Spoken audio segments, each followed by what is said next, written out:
ગુજરાતવાસીઓ ઉત્તરાયણનું પર્વ મનાવી રહ્યા છે ત્યારે જાણીતા એક્ટર હોય સિંગર હોય તમામ જે અત્યારે હાલ તમે જોઈ રહ્યા છો કે પતંગ નહીં પરંતુ આ પ્રકારના જે બલૂન ઉડાડી રહ્યા છે તેમની સાથે વાત કરીશું. શું કહેશો? પતંગ ચગાવી રહ્યા છો, આ તો બલૂન છે. પતંગ ચગતી નથી એટલે બલૂન હાથમાં લેવા પડે હવે અમારે. કયું ગીત તમે ગાયું છે અને તમને ખૂબ ગમે છે જે આજે પતંગ ચગાવતા ચગાવતા કે બલૂન ઉડાડતા ઉડાડતા ગાશો? ઇન્સ્ટાગ્રામ પર મારું એક સોંગ વાયરલ થયું હતું કે કેટલો અમીર હશે એનો નવો આશિક, અને આજે ઉત્તરાયણ છે તો એના માટે મારે ગાવું છે.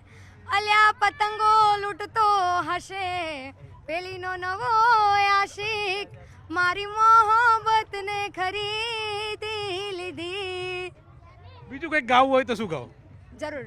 અલ્યા ફોન મોજુ તારા ફોટા નખરા કરે તો ફોટા લ્યા કેવું મારું મન, હોમું તો જો તુમારી હોમું તો જો ઉડી ઉડી જાય ઉડી ઉડી જાય, દિલ કી પતંગ દેખો ઉડી ઉડી જાય. આપ તો એક્ટર છો, પતંગ નથી ચગાવતા એટલે પતંગની એક્ટિંગ કરો છો? नहीं, मैं पतंग की एक्टिंग नहीं करी. एक्चुअली मैं बलून्स और ये सारे उड़ा रही क्योंकि ये बहुत क्यूट होता है ना, मैं भी क्यूट हूँ तो मैं क्यूट क्यूट हरकतें कर. By the way, happy Uttarayan everyone. Just enjoy this day with your family and friends.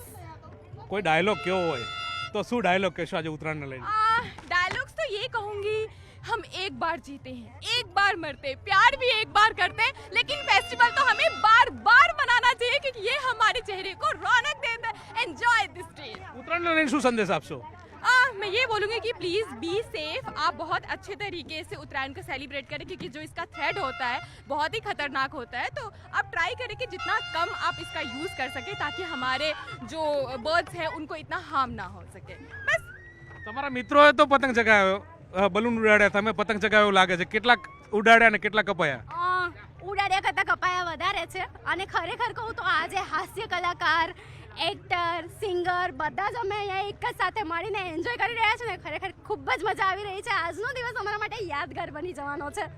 કોઈ તમને યાદગાર ક્ષણ રહી ગઈ હોય ઉત્તરાયણને લઈને એ તમારે શેર કરવી? યાદગાર ક્ષણ તો મારા લાઈફમાં એમ કહું ને કે ઘણી બધી એવી યાદગાર ક્ષણ છે, પણ ખરેખર દેવ પગલી અને હું અમે એક સોંગ કર્યું હતું એ ટાઈમ દરમિયાનની વાત છે. અમે લોકો ખરેખર ખૂબ જ ઝઘડ્યા હતા, અને આજે એવો દિવસ છે કે અમે બંને ફરીથી એક સાથે છીએ અને આ તહેવાર જે એન્જોય કરી રહ્યા છીએ ને ખરેખર એટલી મજા આવે છે ને કે વાત જ જવા દો.